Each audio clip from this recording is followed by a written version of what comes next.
Check 1 2 1 2. Make sure that I'm sounding crispy. Am I sounding crispy today? I hope so. Hope you guys are having a good hump day. It's Wednesday. It's a hump day, right? Yeah. Hump day. Hope you guys are having a great hump day. I'm getting frustrated with work, so I'm taking a quick break from that. But decided to kind of go live because I just got tired of one, dealing with my problem with work, and then two, typing on Twitter in 140 characters something that I feel like would just be better served if I just went live and explained my points in a more concise manner, and gives me the freedom to kind of explain things a little bit more than what you get on Twitter, which is a lot of times difficult to have very in-depth conversations with people, and that's no shots to anybody that was engaging in conversation in the tweet that I'm talking about. Like, there were people that were definitely trying, but it was just difficult, difficult to get through that. So what are you talking about, SloMo? What tweet are you talking about? What do you mean? What conversation? So I guess I will show what I'm talking about as soon as I can hit the right button.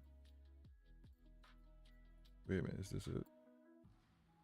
That is not it. Or that. Boom. There it is. All right, so here's the tweet, right? I sent this tweet out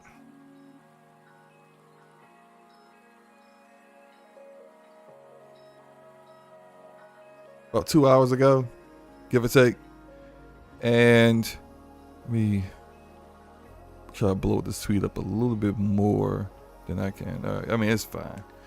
But there's been a lot of conversation recently in regards to, and I think the source of it came from originally a Giant Bomb podcast where they were discussing the possibility of Xbox, aka Microsoft, acquiring some Japanese developers or publishers.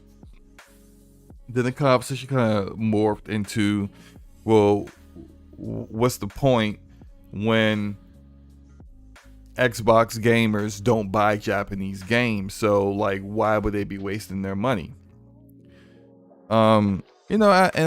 This morning, I'm just dropping my kids to school. I'm dropping my kids off at school. I'm just realizing that the OBS is pissing me off. I cannot look at. There's no data that's popping up in OBS right now. Appreciate you, OBS. But when you think about, why would Xbox choose to buy a Japanese developer or publisher? Well, let's think about that for a second. Why does Sony secure marketing rights, timed exclusivity, to not have those games on Xbox? Now, of course, they don't do that for all games, but they do that for some games. And if they're doing that for some games, well, what's the purpose? And I just realized that I'm not in Discord, so my icon's not popping up. So give me a second. But what exactly would be the purpose of you spending all that money only for there to be zero benefit to it? And God, OBS is killing me right now because it's not even showing my icon right now. Whatever, right? It is what it is. Stream has started off disaster to begin with, so it's fine. So let's think about this for a moment. It's either one or two things. It's either Sony's wasting their money, or Xbox gamers do buy Japanese games. And more than likely, what we're really getting is a little bit of both. I think that, of course, especially since last generation, you would have a game that's multi-plat, that's a Japanese game, sell far higher percentages on PlayStation than Xbox, right? But you gotta start thinking about, like, is it simply just because that the PlayStation has a far bigger install base? That's part of it.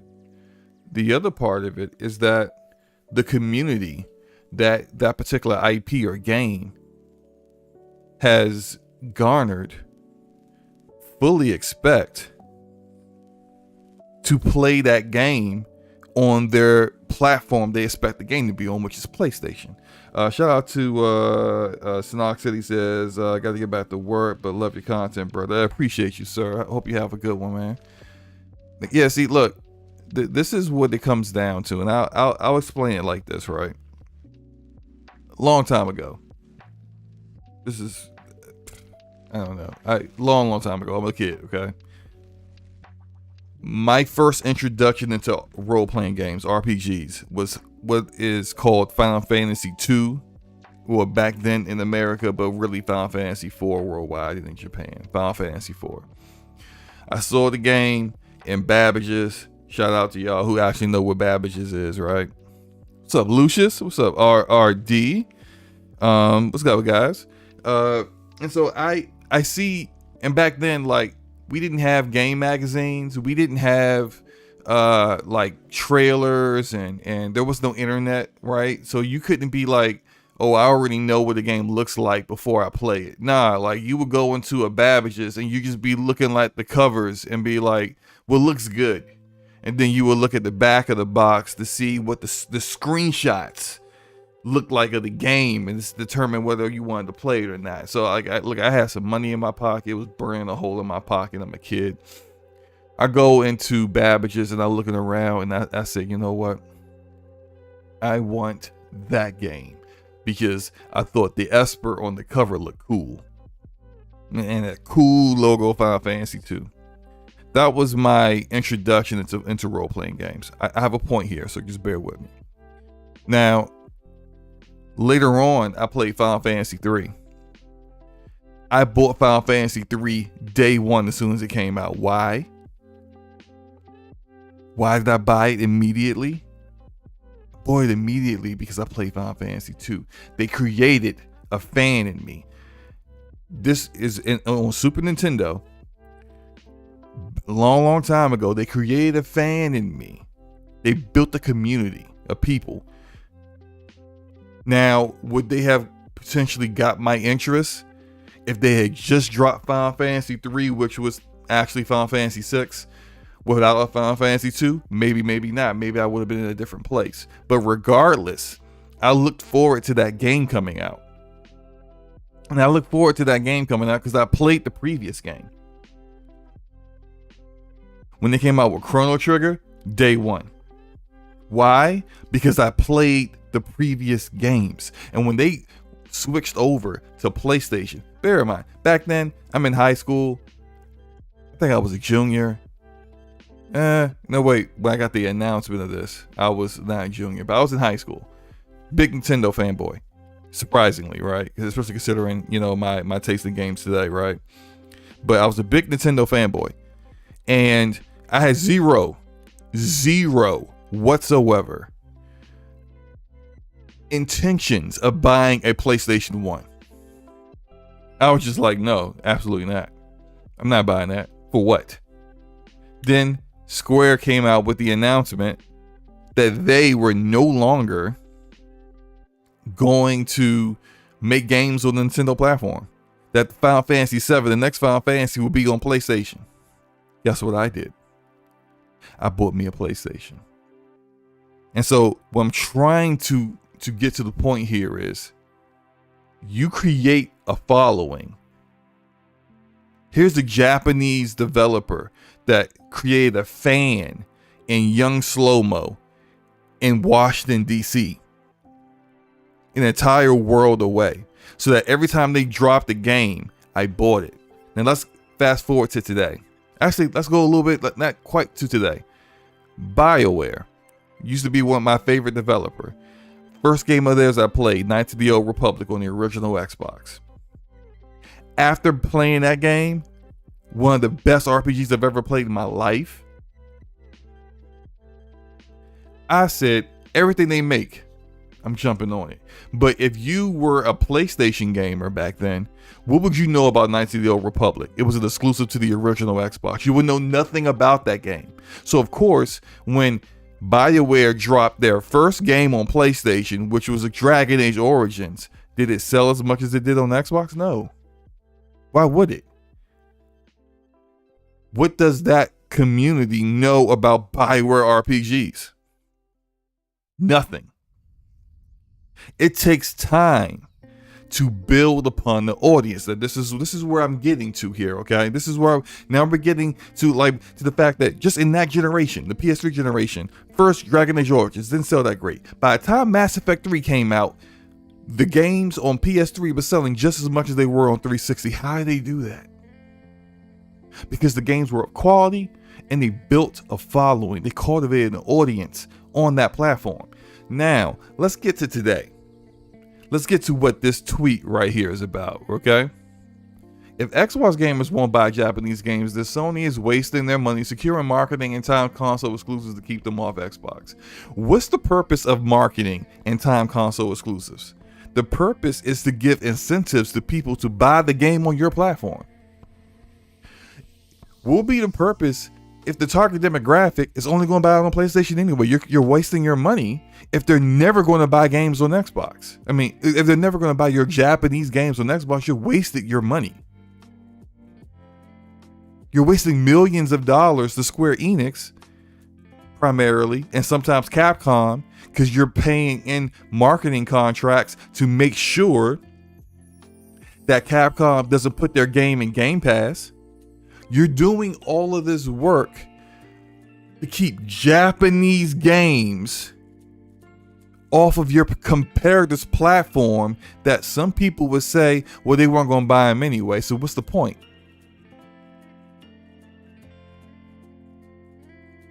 The point is, they are going to buy those games. Of course, they're not going to buy them in the same percentages as they would on a platform where your audience, the IP's audience, the developer's audience is expecting the games to be. If I am a Final Fantasy fan, there is no reason in the world for me to only have an Xbox. I will be hurting myself because that's not primarily where you would ever expect to get Final Fantasy games. Originally on Nintendo, switched to PlayStation, and has been mostly on PlayStation since then. But if I'm Sony and I don't want, because this is a me issue, I don't want these IP to be associated with another platform. I don't want these IP to grow on a different platform. If you want to play this game at launch, you're probably going to have to come over here in my ecosystem. Because what I don't want is that over time, not the first game, maybe not the second game, but by the third game, now we're selling at the same clip. I don't want that. And so I will get secure marketing. I will say in the language, you ain't putting this game on Game Pass day one. Bump all that. That's not happening. I am making it in timed exclusives. Square Enix has Final Fantasy VII Remake, Rebirth, and whatever the other R word, or the third one of the trilogy, all going timed exclusive to PlayStation. That's in the contract. Now, why Square Enix still hasn't dropped the first one on Xbox, who the hell knows? Final Fantasy 16, timed exclusive. Forspoken, 2-year timed exclusive. These are deals that they made because they don't want the Xbox community to build up a following, a community within Xbox strictly for Square Enix games. And so even though Crisis Core is coming, even though Final Fantasy Origin Shadows of Paradise, I bought the game on PC, I still haven't played it. But even though that game showed up, right, it's the bigger ones they don't want the Xbox community to jump onto and then go, oh man, that was great. I really enjoyed that. The very next Square Enix game that comes out, it's a cop day one. They don't want you to get that association. They want it to be sporadic. Crisis Core isn't going to sell anywhere near the PlayStation version on Xbox. Guaranteed. But there is opportunity for Square Enix if the game is launches really well, high quality game, people like it, the people who do buy it, they may be absolutely right there next time the next Final Fantasy-ish game shows up on Xbox. You see, that's what Sony is trying to disrupt. They don't want that to happen. It's kind of the reverse of what you would see with Western RPGs. Western RPGs were born on PC. And then Western RPGs, when they first came to consoles, they only showed up on Xbox. Xbox introduced this new genre of role-playing games into the console market. So of course, when Bethesda says things like, well, we felt comfortable being acquired by Microsoft because we had such a long-standing relationship with them. Of course they do. They've been working with them forever. Morrowind was exclusive to the Xbox. Elder Scrolls Morrowind, that is.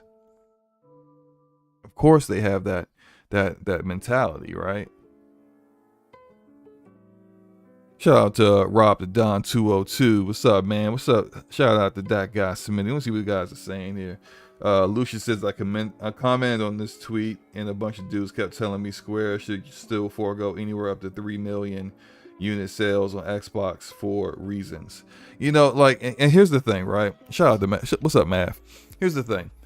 I don't begrudge Square for taking the money. So this is what Square is doing. They're looking at long-term growth versus short-term financial stability. And at the time when they really started to do this, you got to think about their finances. They were dealing with a lot of problems with their Western studios having far more expensive games than their Japanese games and not selling as well. So they're trying to offset those costs. And they're getting, especially considering the disparity. Shut up to KSante. What's up, bro? Think about the disparity between the PS4 and the Xbox One in install base and community. It didn't even cost Sony. It probably wouldn't even cost Sony as much as it would cost them now to make those kind of deals. But yeah, of course they take the bag. Because what they're doing is they're foregoing cultivating a community on Xbox for initial gain. And if you are an executive at Square Enix, would you give a damn about what your following looks like on Xbox in 2030? Why do you care? I mean, if you're a CEO, you're a lifer, and you've been at Square Enix for like 3 decades, you're never gonna work anywhere else. Sure, you might care, but if you are having at your annual evaluation, well, SloMo, I don't know what to tell you, man. You guys are just losing money. I'm gonna fire you. If you can save your job by taking a bag from Sony, you're going to save your job by taking a bag from Sony. So you don't give a damn that you're not cultivating a community within the Xbox gamer community because Sony is paying you not to. They're covering your development costs. of these expensive ass games that you're making, of course they're going to take that back. And of course Sony's going to try to do this because what they don't want is they don't want an Xbox gamer to become a Square Enix fan. On Xbox, that is. Because if you really want that game, you know where to go. Come over to PlayStation. That's the point. And the point is, Xbox gamers will buy Japanese games. But like all IP, like all genres, like all games, they're not going to immediately buy the same clip, the same percentage of games as where the community of those games already expect those games to be. If you are a fan of a particular IP and that IP is always only dropping their games in one place, what are you going to do? For a long time, games like XCOM never came to consoles. And when they would come to consoles, they would be like a year late. Like Firaxis was always doing that with XCOM. Drop it on PC a year later, 2 years later, it shows up on consoles. So why? They had a huge cult following. Their games sell extremely well. On PC, there's no following. Well, there wasn't at the time. The kind of following, it still is the same kind of following they get on PC. There is a following on consoles now. But at the time, like, no, you don't have people on consoles aren't used to playing that kind of game. And I remember the first time I ever played an XCOM game was on Xbox, and I loved the hell out of it. And I was a fan ever since. But that's what I'm talking about. It took the game showing up on consoles for me to become a fan. And so what am I saying here? I'm saying they don't want you to be a fan of these games on Xbox, but they would love you to be a fan of those games on PlayStation. And they are trying to disrupt the process of those inroads being developed on this platform. So, yeah. Lucius says, we see this with Final Fantasy 15. 13 came to Xbox 360 and everyone was surprised. It didn't sell a lot, but it sold. 15 sold way more. Sony saw where it was going, so they locked down 7R and 16. Exactly. Yeah. You know, you want to stop that growth, because once it becomes too much, then you can't. The bag has gotten bigger. The asking price is bigger. It's already bigger now, considering the Xbox Series X and S is selling at a far higher clip than the Xbox One is. And because they are close, I think they're like 6 million consoles apart, estimated, whatever, right? That the bag is harder in 2022. It's harder to nail down that timed exclusive than it was back in, say, 2015, 2016.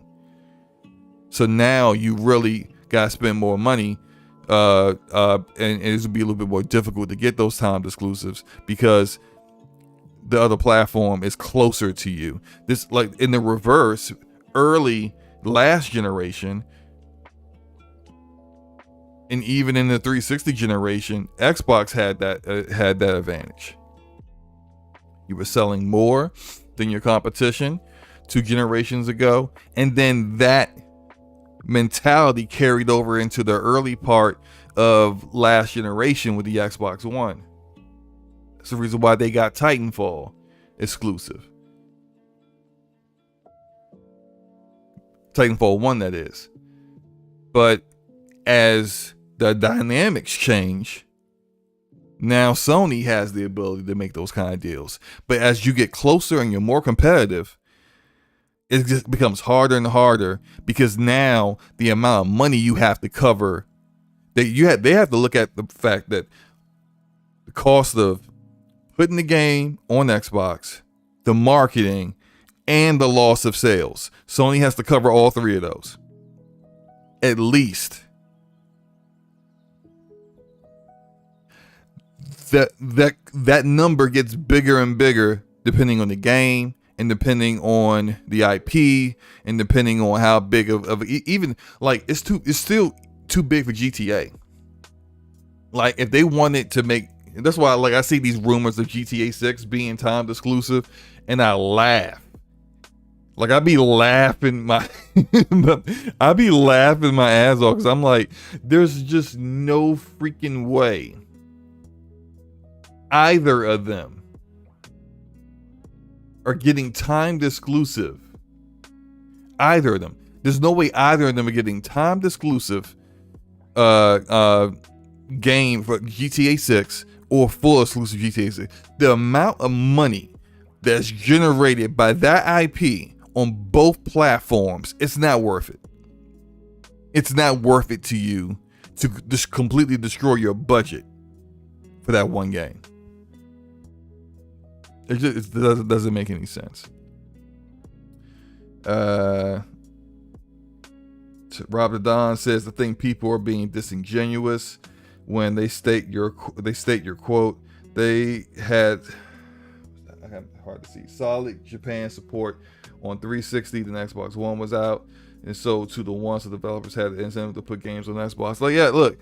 Also, some of the people in Xbox leadership had very strong relationships with the people at Sega. A lot of Japanese developers, and those relationships, when those people left, those relationships left with them. So that was also part of the reason why they kind of lost some of that support that they had built up. But even then, like if someone points to the sales of Lost Odyssey, Blue Dragon, Infinite Discovery, like those kind of Japanese RPGs, you have to understand there's no following for those, like Miss Walker. Who the freak is Miss Walker on Xbox? They're not Bethesda. They're not BioWare. And I'm not saying Miss Walker wasn't on the level of those developers as far as quality and talent. But what I'm saying is that people weren't checking for the games. So the people who did give it a shot or saw reviews or whatever and said, oh, I hear this is good, let me check it out. It takes time. Look at From Software is a great example of this, right? Multi-platform, by the way, well, for the most part. But first game, Demon Souls, exclusive to PlayStation. Doesn't sell that great. Some people hate it because it was hard as hell. Blah, blah, blah, blah, blah. Some people loved it, though. Then you got Dark Souls. You got Dark Souls 2. You got Bloodborne. You get Dark Souls 3. You get Sekiro. Notice what happens with From Software as time goes on. What happens with them is their games sell more and more and more. As more people get to enjoy their games. I enjoyed Dark Souls 1. So I'm all in on Dark Souls 2. I enjoyed Bloodborne, so I'm all in on Sekiro. I enjoyed Sekiro, so I'm all in on Elden Ring. And look at Elden Ring. I sold all of their other games within a month. You build upon a following. But if none of their games were ever on Xbox and Elden Ring shows up on Xbox, would it sell? Would it be the number one game sold on Xbox? No. It would not have been. It just is what it is. Vice Lord says the strategy is obvious. It's to starve out the competition, leave them with no choice but to choose PlayStation for JRPGs. Right. And look, in a similar way, not in Xbox's own strategy, they're kind of doing the same thing. You look at like the biggest Western RPG makers. They have everybody but Larian Studios, BioWare. There's one more big one that they don't have. I can't think of their name right now. But they've got inXile, Obsidian, and Bethesda. They got it on lock. So when you think about Western RPGs, you're most likely going to think about PC and Xbox, which is where their ecosystems exist, which is where Game Pass exists. So yeah, it's very very similar. CD Projekt Red, thank you. CDPR, is the other one that is technically Western. Their style of gameplay is definitely Western RPG, although they're from Europe. People think about Western. I always think about Western like America, but whatever, right? Still, it's the same thing. And there are a bunch of other European developers that also make the same style of RPGs, and but they're mostly multi-platform though. But like a lot of those games, like originally CDPR, Witcher 1 and 2 were more popular on PC more than anything. So you gotta like understand where the roots are for a lot of genres and IP. A particular genre is known for a certain platform. Games like League of Legends, Valorant, those games thrive on PC. They blow everything else out on PC. If they went to consoles, they wouldn't sell nearly as much. They wouldn't be nearly as popular, because the console gamers don't necessarily really play those kind of games yet. But you introduce the genre to the platform, you're going to get gamers who are going to gravitate to it. I tried it. I liked it. All right, cool. They come out with a Valorant 2. I'm there day one. That's how it works. That's how it works.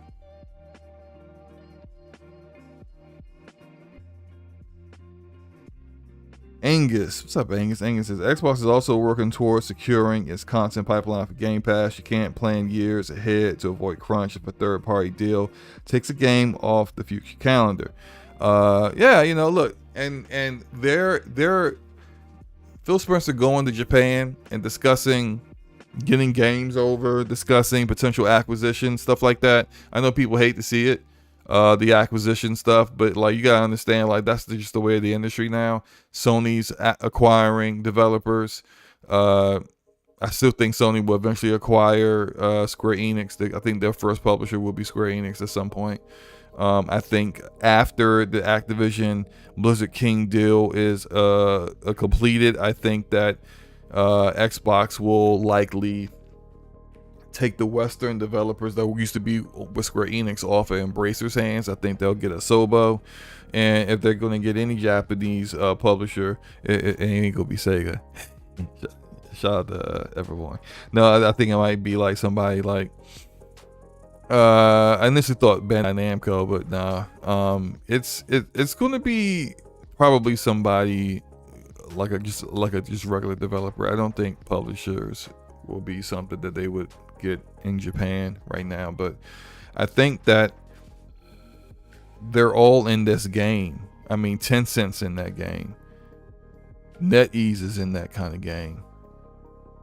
Netflix is increasingly getting in that kind of game. Netflix has now increased their studio size to 4 in just like the short time period of a year.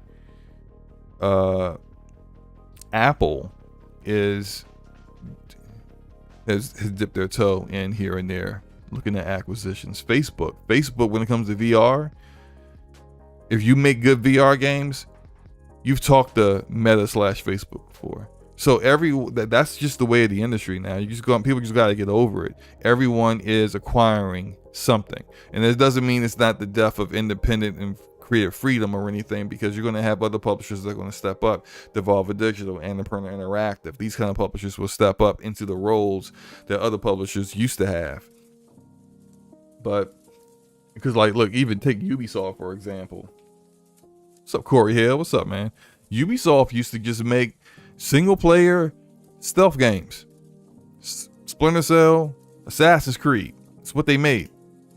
Now Ubisoft is a big factory of open world games.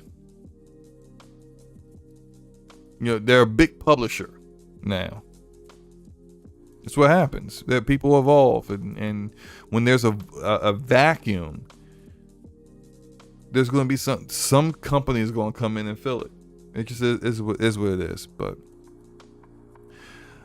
I don't want to take all you guys' time. I've been rambling. But that was the purpose of this tweet. This tweet was really trying to get people to understand that, look, you can't be on both sides. You can't say both of these things and think both of them would be accurate. That Xbox gamers won't buy Japanese games, and also Sony is making great decisions and getting all these marketing deals and time exclusive games.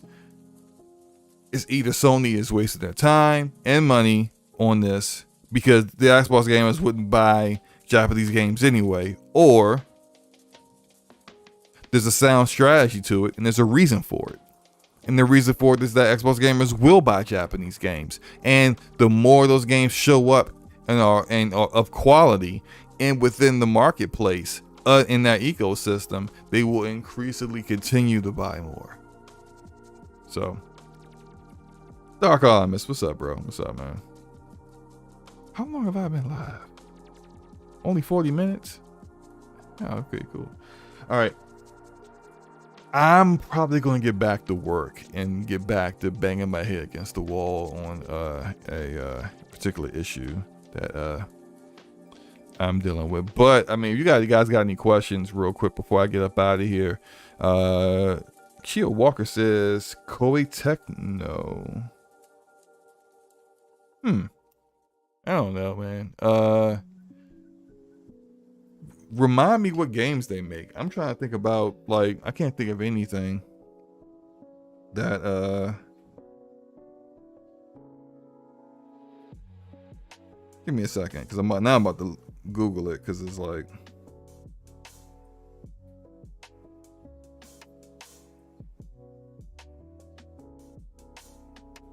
okay, all right, give me a second. I know they're there. Where are the games at? They make Neo. So you're thinking about, like, the fact that we're getting on Xbox is getting Wolong, which, I played it. I think Wolong is a good game. Last time I did lunchtime with SloMo, I played it. That demo though, I don't know about, maybe it's like on the Xbox Series S, it's just a buggy mess, but like the bugs and the unresponsiveness of the controller really annoyed me. It's Team Ninja, so I do expect better, and I do think that when it comes out next year, all those issues kind of be ironed out.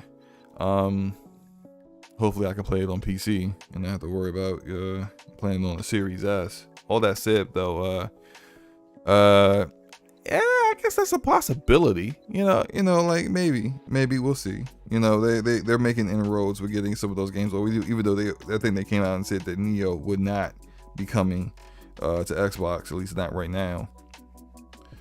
But Lucius says the Wild Hearts trailer just came out. Yeah, I did see that. Look good. I think I'm kind of interested in that one.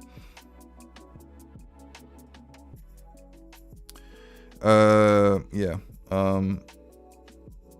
But yeah, I think Bandai Namco would be a good gift for them. They don't really care for Xbox if they chose to get a publisher somehow. I don't know. They don't really care for the like the non-gaming stuff that Bandai Namco has, but the gaming side of things, these guys are publishing the Tales games. They published the Dark Picture anthology games with Supermassive. They have some fighting games.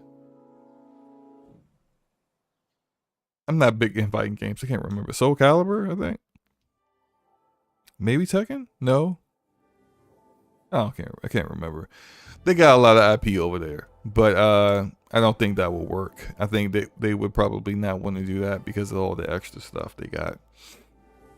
Sega, no, I don't think Sega, because I just don't want to. I just want to. I know there's a lot of people that want Sega to be acquired by Xbox, and I just kind of just like to troll them. So I'm gonna say nah, just because. I think that if Ubisoft wasn't such a freaking mess, I think Ubisoft would have already been acquired at this point. I think now Ubisoft probably is completely off the board with being acquired with Tencent's investments. They don't really need it now, so I think they're probably fine at this point.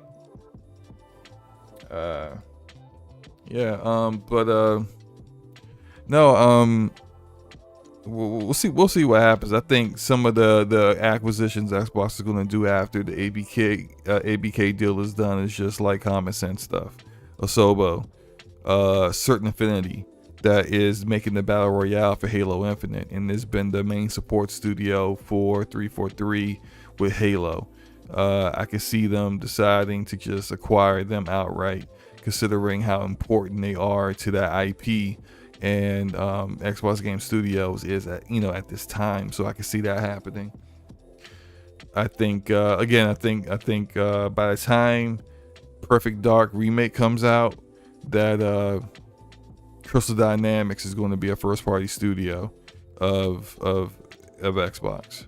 I think that's just things that I kind of just looked at and kind of figured like they are what they are. What's up, T-Rock? What's up, man? But I'm gonna get up out of here. I am I've been live for about 45 minutes. Say what I had to say, and I'm gonna get back to work. But I appreciate everybody for coming through. Appreciate you guys. Hopefully I clarified how I felt about the whole topic and what my tweet was about this morning, and not having to go back and forth. I'm probably going to mute the tweet at this point because everyone is jumping in and giving their opinion, and I don't feel like repeating myself. I just don't. So yeah, I'll mute the tweet and move on with the rest of my day. Hope you guys have a great day though, and yeah, peace.